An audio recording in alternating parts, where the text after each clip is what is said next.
Chapter 5.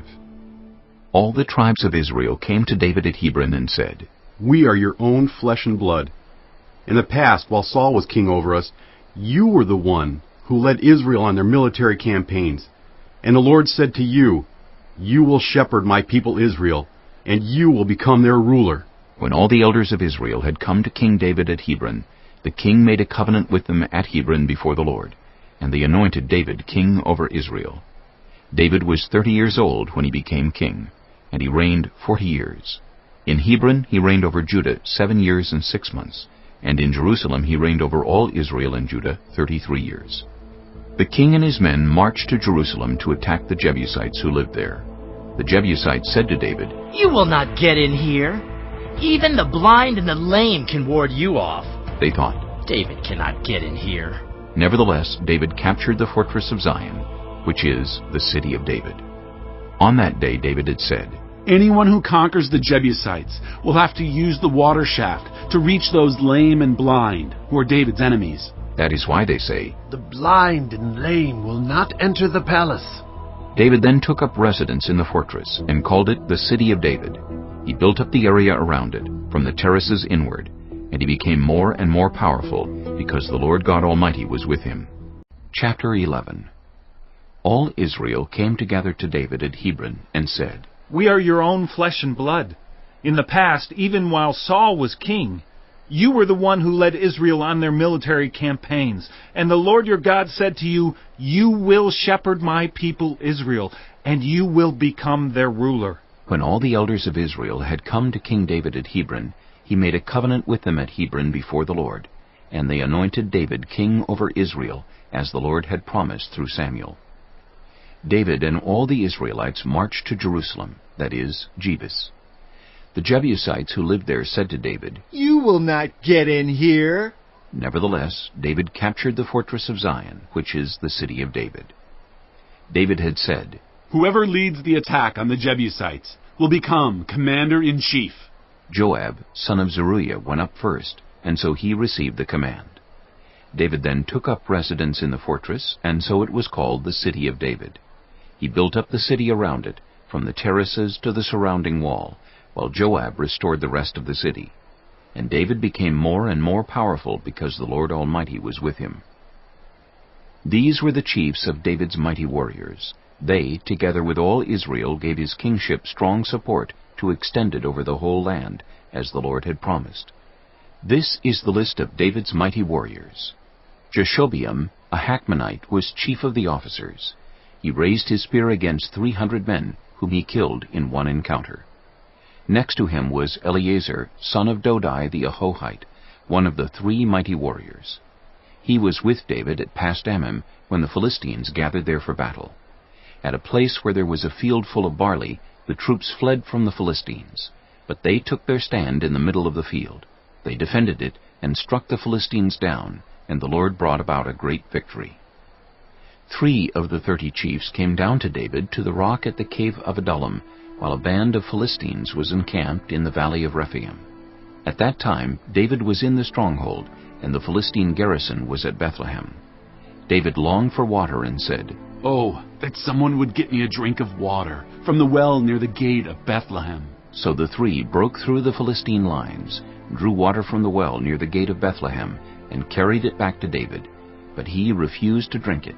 Instead, he poured it out to the Lord. "God forbid that I should do this," he said. "Should I drink the blood of these men who went at the risk of their lives?" Because they risked their lives to bring it back, David would not drink it. Such were the exploits of the 3 mighty warriors.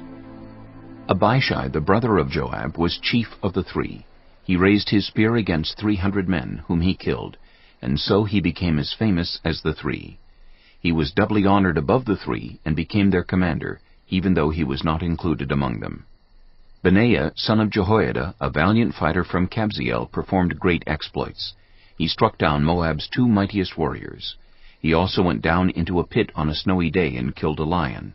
And he struck down an Egyptian who was 5 cubits tall. Although the Egyptian had a spear like a weaver's rod in his hand, Benaiah went against him with a club. He snatched the spear from the Egyptian's hand and killed him with his own spear. Such were the exploits of Benaiah, son of Jehoiada. He too was as famous as the 3 mighty warriors. He was held in greater honor than any of the 30, but he was not included among the 3, and David put him in charge of his bodyguard. The mighty warriors were Asahel, the brother of Joab, Elhanan, son of Dodo from Bethlehem, Shamath the Harorite, Helez the Pelonite, Ira, son of Ikish from Tekoa, Abiezer from Anathoth, Sibbecai the Hushathite, Eli the Ahohite, Maharai the Netophathite, Heled son of Baanah the Netophathite, Ithai son of Ribai from Gibeah in Benjamin, Benaiah the Pirathonite, Hurai from the ravines of Gaash, Abiel the Arbathite, Asmaveth the Baharamite, Eliabah the Shaalbanite, the sons of Hashem the Gizonite, Jonathan son of Shagi the Hararite, Ahiam son of Sakar the Hararite, Eliphal son of Hefer the Macherathite, Ahijah the Pelonite, Hezro the Carmelite, Naarai son of Ezbai, Joel the brother of Nathan, Mibhar son of Hagri, Zelek the Ammonite, Naharai the Beerothite, the armor-bearer of Joab son of Zeruiah, Ira the Ithrite, Gareb the Ithrite, Uriah the Hittite, Zabad son of Ali, Adinah son of Shiza the Reubenite, who was chief of the Reubenites, and the 30 with him, Hanan son of Maacah, Joshaphat the Mithnite, Uzziah the Ashtorethite, Shema and Jael the sons of Hotham the Ararite, Jediael son of Shimri, his brother Joha the Tizite, Eliel the Mahavite, Jerubai and Joshaviah the sons of Elnaam, Ithma the Moabite, Eliel, Obed, and Jaasiel the Mezobaite. Chapter 12. These were the men who came to David at Ziklag while he was banished from the presence of Saul son of Kish. They were among the warriors who helped him in battle. They were armed with bows and were able to shoot arrows or to sling stones right-handed or left-handed. They were relatives of Saul from the tribe of Benjamin. Ahiezer their chief, and Joash, the sons of Shemaiah the Gibeathite, Jeziel and Pelet the sons of Asmaveth, Berakah, Jehu the Anathothite, and Ishmaiah the Gibeonite, a mighty warrior among the 30, who was a leader of the 30, Jeremiah, Jehaziel, Johanan, Jozabad the Gederathite, Eluzai, Jeremoth, Bealiah, Shemariah, and Shephatiah the Haruphite, Elkanah, Ishiah, Azarel, Joezer, and Jashobeam the Korahites, and Joelah and Zebadiah the sons of Jeroham from Geder. Some Gadites defected to David at his stronghold in the wilderness. They were brave warriors, ready for battle and able to handle the shield and spear. Their faces were the faces of lions, and they were as swift as gazelles in the mountains. Ezer was the chief, Obadiah the second in command, Eliab the third, Mishmannah the fourth, Jeremiah the fifth, Attai the sixth, Eliel the seventh, Johanan the eighth, Elzabad the ninth, Jeremiah the 10th, and Macbanai the 11th.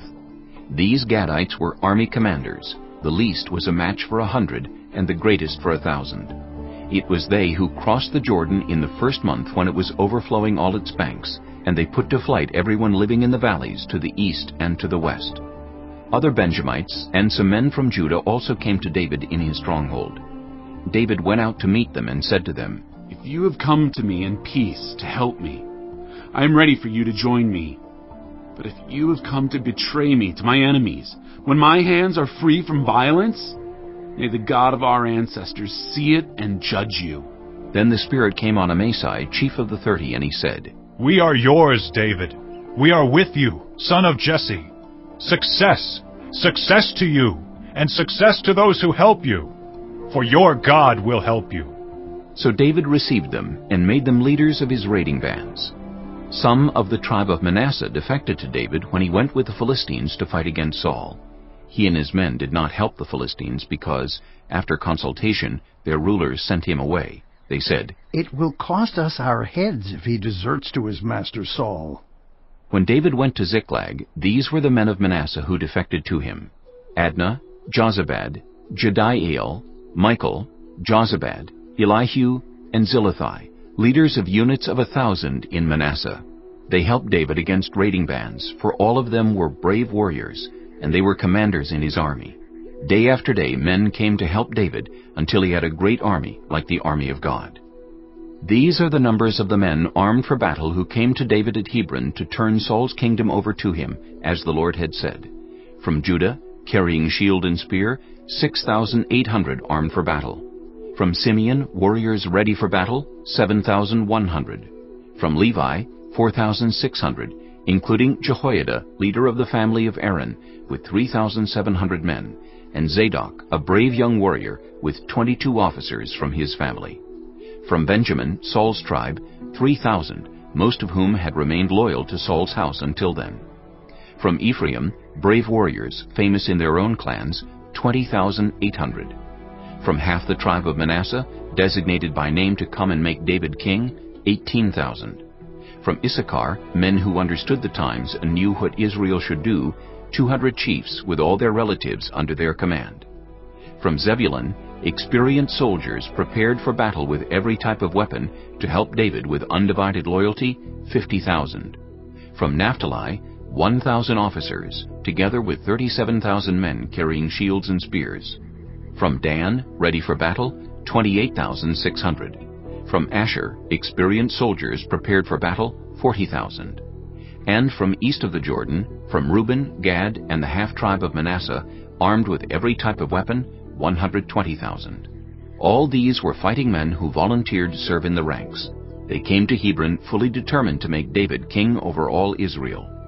All the rest of the Israelites were also of one mind to make David king. The men spent 3 days there with David, eating and drinking, for their families had supplied provisions for them.